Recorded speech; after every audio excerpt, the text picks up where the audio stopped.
नमस्कार शेतकरी बांधवांनो, कांदा उत्पादक शेतकरी बांधवांनो, आताच्या क्षणाची सर्वात महत्त्वाची आणि मोठी बातमी, कांद्याचे भाव वाढणार का? कांद्याचे भाव वाढणार तर कधी वाढणार, किती वाढणार, कशामुळे वाढणार, काय महत्त्वाचे कारण, सविस्तर थोडक्यात संपूर्ण लाईव्ह अपडेट आपण एवढीच्या माध्यमातून जाणून घेण्याचा प्रयत्न करणार आहोत। तरी महाराष्ट्रातील तमाम कांदा उत्पादक शेतकरी बांधवांना एकच विनंती, व्हिडिओ शेवटपर्यंत नक्कीच बघा। व्हिडिओ जर आवडला तर नक्कीच लाईक करायला विसरू नका। चॅनलवरती नवीन असाल तर या ठिकाणी बघितलं शेतकऱ्यांनो, आपल्या महा हवामान आपल्या यूट्यूब चॅनलला सबस्क्राइब करून जाऊ सर बेल आयकॉन म्हणजे घंटा वाजवू नका, जेणेकरून माझ्याकडे नोटिफिकेशन तुमच्यापर्यंत सर्वात अगोदर पोहोचते। काय त्या संदर्भातील सविस्तर संपूर्ण महत्त्वाची अपडेट घडामोड सविस्तर संपूर्णपणे आपण या व्हिडिओच्या माध्यमातून जाणून घेण्याचा प्रयत्न करणार आहोत।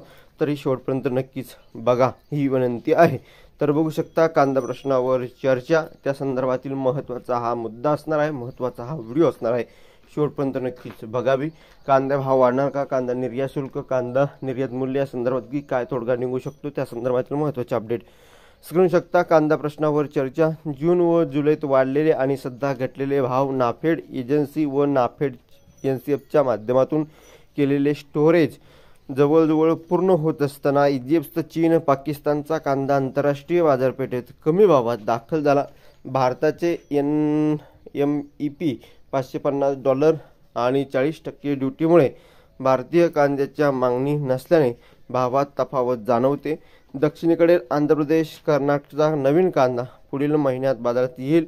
जर पुढील महिन्यापासून सरकारचा बफर स्टॉक बाजारात आला तर भाव खाली येतील। उत्तरेकडील राज्यात श्रावण व हिंदूचे पवित्र महिना आहे, त्यामुळे देशांतर्गत बाजारपेठेत मागणी कमी होऊन कांदा दरात घसरण होण्याची भीती व्यक्त करण्यात आली आहे।